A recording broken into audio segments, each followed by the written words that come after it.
I never understand those people who say I have no regrets. Big regrets? Oh, I suppose that I fell in love with movies. You know, you can fall in love with a girl and have her ruin your life. And I fell in love with movies, and I have done less. Some men spend their lives chasing greatness. Others spend their lives searching for love. Few pursued both with the relentless passion of Orson Welles. When he died in 1985, he left behind masterpieces that changed cinema forever, unfinished dreams that still fascinate filmmakers, and a romantic life that continues to spark debate decades later. 3 marriages, famous romances, countless rumors, women who believed in him before the world did, women who inspired him at the height of his fame, and one who remained beside him through his final years. Yet behind every headline lies a quieter question that has never truly disappeared.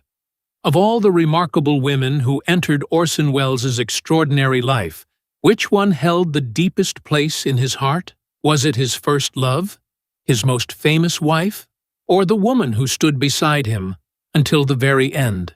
Tonight, we'll journey through the triumphs, heartbreaks, and unforgettable relationships that shaped one of Hollywood's greatest legends, and perhaps discover why the answer has never been as simple as choosing just one. The first woman who believed in his impossible dream. Long before the standing ovations, before the Academy Award, and years before Hollywood crowned him a genius, Orson Welles was simply an ambitious young man with impossible dreams and very little certainty about the future. During those early years, one woman chose to believe in him when almost no one else did. Her name was Virginia Nicholson. They married in 1934, when Welles was only 19 years old. Neither possessed great wealth, and neither could have imagined how quickly life would change. They shared tiny apartments, uncertain careers, and the quiet hope that talent alone could build a future. Virginia watched him pour every ounce of himself into the theater. Even then, his imagination seemed too large for ordinary life. He worked relentlessly, often disappearing into rehearsals, radio productions, and ambitious creative projects that demanded every waking hour. For a while, love and ambition managed to exist side by side. Then, fame arrived. As Orson's reputation spread across New York, invitations multiplied, opportunities expanded, and the marriage slowly began to bend beneath the weight of his success. Their daughter, Christopher Wells Feder, brought moments of genuine happiness. But parenthood could not slow the pace of a man determined to conquer the entertainment world. It is often said that greatness demands sacrifice. In Orson Welles' case, that sacrifice was frequently measured in time he could no longer give to the people waiting for him at home. By 1940, their marriage had come to an end. There were no explosive public accusations and no spectacular courtroom drama. Instead, there was something many older viewers may recognize all too well. 2 people who had once loved each other deeply, only to discover that the life they had built together could no longer keep pace with the man Orson was becoming. The divorce closed the first chapter of his romantic life. It also opened the door to a world where beauty, fame, temptation, and heartbreak would follow him for the rest of his days. The glamorous woman who changed everything. By the time Orson Welles arrived in Hollywood, he was no longer just a gifted young director. He had become a sensation. After the unprecedented success of Citizen Kane, producers admired him, critics praised him, and movie stars wanted to know the brilliant young man everyone was talking about. Among them was one of the world's most admired actresses, Dolores del Río. Elegant, intelligent, and internationally famous, Dolores possessed a quiet confidence that fascinated Welles. She was several years older than him, had already conquered Hollywood, and understood both its glamour and its loneliness. Their romance quickly became one of the industry's most closely watched relationships. Unlike many Hollywood affairs built on publicity, friends described their connection as deeply intellectual. They spent long evenings discussing literature, politics, painting, music, and the future of cinema. Dolores admired Orson's fearless imagination, while he found comfort in her grace and maturity during the whirlwind that followed his sudden rise to fame. For a brief time, it seemed she offered him something Hollywood rarely could: peace. But success has a way of changing even the strongest hearts. As Orson's career accelerated, so did the attention surrounding his private life. Every public appearance became a headline. Every friendship became a rumor. Every beautiful woman standing beside him seemed to inspire another story in the newspapers. It was during these years that gossip columns began linking Welles to other glamorous women, including whispers involving Marlene Dietrich. Although biographers have long debated whether their relationship ever became romantic, the speculation only strengthened Welles's growing reputation as one of Hollywood's most charismatic leading men off the screen as well as on it. Yet while the rumors multiplied, something else was quietly unfolding. Across the studio, lots walked a breathtaking young actress with striking red hair and a smile that captivated millions. Before long, she would become Hollywood's brightest star, when Hollywood's greatest love story began to break. There are certain photographs that never seem to grow old. One shows Orson Welles standing beside the breathtaking Rita Hayworth. He looks confident, almost mysterious. She smiles with the warmth that made her one of the biggest stars in the world. Together, they appeared to have everything: beauty, talent, fame, and a future that seemed almost too perfect to fail. But photographs rarely tell the whole story. When Orson first met Rita in the early 1940s, she was already becoming Hollywood's most glamorous leading lady. Beneath the dazzling image created by the studios, however, was a woman longing for something far simpler than celebrity. She wanted a husband who would be present, a peaceful home, and a family life untouched by constant headlines. Orson offered something different. He spoke passionately about art, literature, Shakespeare, and filmmaking. Rita later admitted that his intelligence fascinated her. He was unlike any man she had ever known. Their romance moved quickly, and in 1943 they married, becoming one of Hollywood's most celebrated couples. Soon afterward, they welcomed their daughter, Rebecca Welles. For a brief moment, it seemed the restless genius had finally found the happiness that had escaped him during his first marriage.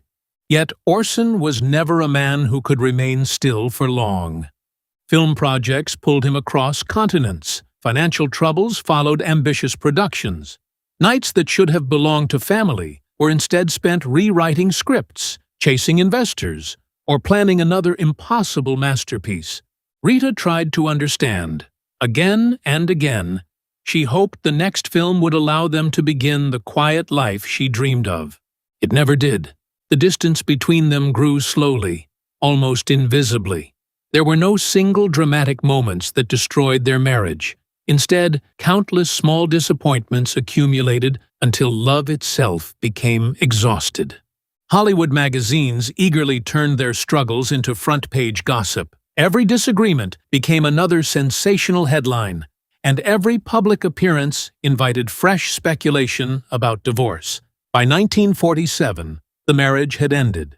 Years later, Orson rarely spoke bitterly about Rita. Instead, he remembered her with admiration and affection, acknowledging her kindness long after their love story had faded. Even after the divorce, many who knew him believed she remained one of the defining loves of his life. But fate was not finished testing Orson Welles. More women would enter his world. More rumors would follow. And before long, Hollywood would begin whispering that the brilliant director's heart belonged to no one for very long. The affairs, rumors, and scandals Hollywood could never forget. After his marriage to Rita Hayworth ended, many believed Orson Welles would eventually settle into a quieter life. Instead, the opposite happened. As the years passed, his films became more daring, his travels more frequent, and his private life even more fascinating to the public. Whether he was working in Europe, appearing on television, or directing another ambitious production, one thing remained constant. Wherever Orson Welles went, Stories about beautiful women were never far behind. Some stories were true. Others were impossible to prove. Hollywood's gossip columns eagerly linked him to legendary actress Marlene Dietrich. The two admired one another deeply and moved in the same glamorous circles. Their chemistry fueled endless speculation, but neither ever publicly confirmed a romance. Even today, biographers disagree over whether they were lovers or simply close friends whose elegance invited assumptions. Years later, another remarkable woman entered the conversation. Eartha Kitt possessed extraordinary talent, sharp wit, and undeniable charisma. Reports of a brief romance surfaced over time, but like so many stories surrounding Welles, the evidence remains incomplete. What is certain is that both were larger-than-life personalities who captivated audiences wherever they appeared. Then there was Jean Moreau. Working together in Europe, they developed a close friendship built on mutual artistic respect. Some magazines insisted it had become something more. Jean herself always spoke warmly of Orson, yet no clear proof has ever confirmed the romance that newspapers loved to suggest. Even British screen star Diana Dors found her name linked with his in gossip columns, eager for another headline. Looking back today, it is easy to see how the legend of Orson Welles often became larger than the man himself. By the 1950s and 1960s, journalists had turned nearly every friendship into a suspected affair. One wife. One last great love. By the mid-1950s, Orson Welles had seen both the triumph and heartbreak that fame could bring. Hollywood no longer viewed him as the unstoppable young genius who had stunned the world with Citizen Kane. His greatest battles were now fought behind the scenes, searching for financing, completing films on his own terms, and refusing to surrender his artistic freedom. Amid that uncertain chapter of his life, he met Paola Mori. Beautiful, intelligent, and raised in Europe, Paola brought a sense of stability that had long been missing from Welles's personal life. They married in 1955 and later welcomed their daughter, Beatrice Welles. For a time, it appeared that Orson had finally found the peaceful family life that had slipped away during his earlier marriages. But Orson Welles was never an ordinary husband. His work carried him from Rome to Paris, from Madrid to Los Angeles.